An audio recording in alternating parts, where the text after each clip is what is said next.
একদম তরুণ অবস্থায় শৈশব থেকে কৈশোরে উত্তীর্ণ হবার সেই অ্যাডোলেসেন্সে শিক্ষককে যেভাবে সে একটা পিতার স্থানে গ্রহণ করে, মায়ের মতো করে গ্রহণ করে, সমাজে এই বন্ধন আর অন্য কোনো জায়গায় সম্ভব নয়। আর সে কারণেই যে কোনো রাজনৈতিক দলের ভিত্তি, তার প্রসার, তাকে সর্বব্যাপী করা, সর্বস্পর্শী করার ক্ষেত্রে শিক্ষকদের নিজস্ব একটা অবদান আছে।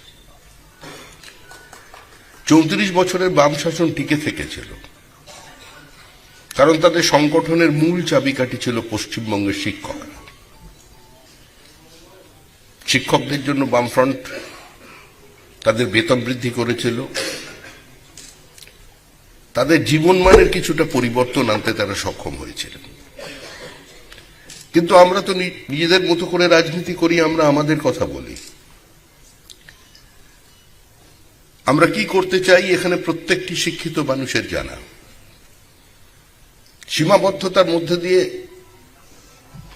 বিপরীত অর্থনৈতিক পরিস্থিতিতে একটা রাজ্য সরকার তৈরি হয়েছে, যে রাজ্য সরকারের অর্থনীতিকে বিগত সময়ে তদানীন্তন মুখ্যমন্ত্রী মমতা বন্দ্যোপাধ্যায়ের নেতৃত্বে কার্যত সম্পূর্ণ ধ্বংসের দরজায় দাঁড় করিয়ে দেওয়া হয়েছে। সমকাজে সমবেতনের দাবি,